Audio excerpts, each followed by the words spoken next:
We have to rise up as a community because we have the talent, we have the intelligence, especially in these United States. I mean, this community is an amazing community. But Bani Israel is right there in the Quran. And you look at how many verses deal with the Jews. Never an unqualified statement. Minhum al-mu'minun, amongst them are believers. وَأَكْثَرُهُمْ الْفَاسِقُونَ, sounds like a lot of communities.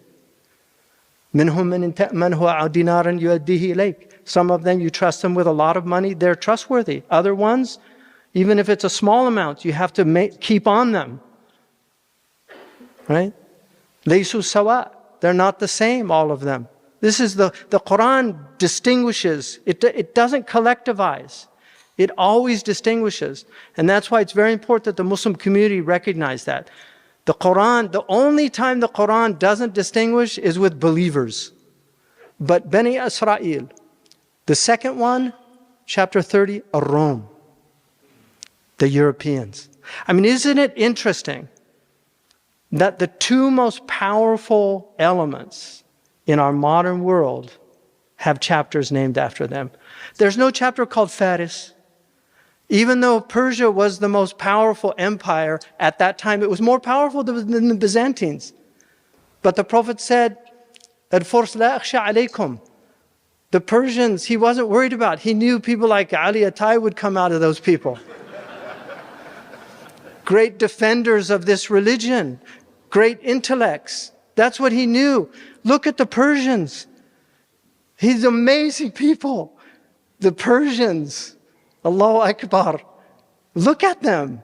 Tirmidhi, Sibawi, Ghazali, Maulana Rumi, Saadi, Hafiz, Shabastari. You just go on and on and on. Amazing people. He knew that, he said, Satakun lahum natha. They'll have one butt, Qadisiyah. And then he said, Thumma la Faris. And then there's no, he didn't mean there's no more Persia. He meant there's no more fear of them. It's a great civilization that gave the world so much. But he wasn't worried about them. But he said, Rome, that al-Qurun, the Europeans. And it is the Europeans, my friends.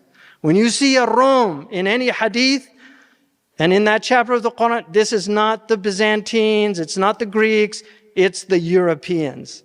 And their sacred history all goes back to Rome. Read the Venerable Bede. The sacred history goes back to Rome.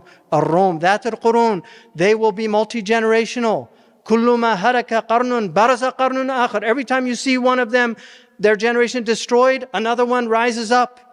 That's what the Prophet ﷺ said. How did he know that in the 7th century? How did he know that? How did he know Persia would end? He didn't see that in his lifetime. How did he know that Rome wouldn't end? And then he said, Ashabu sakhrin wa bahrin. They will possess the land and the sea. And now the air. Bahar is one of the words for the air also. Ashabu bahrin wa sakhrin. Hayhata, hayhata. In other words, don't think you're going to ever conquer them. Hayhata, hayhata. وَإِنَّمَا هَرَكَةٌ مَعَ السَّاعَةِ. Their end comes with the hour. So we have to learn to live with these people. We need to teach them who we are. Encourage them. They're getting better. They're getting better. You know, they haven't dropped an atom bomb in over 70 years. Yeah. So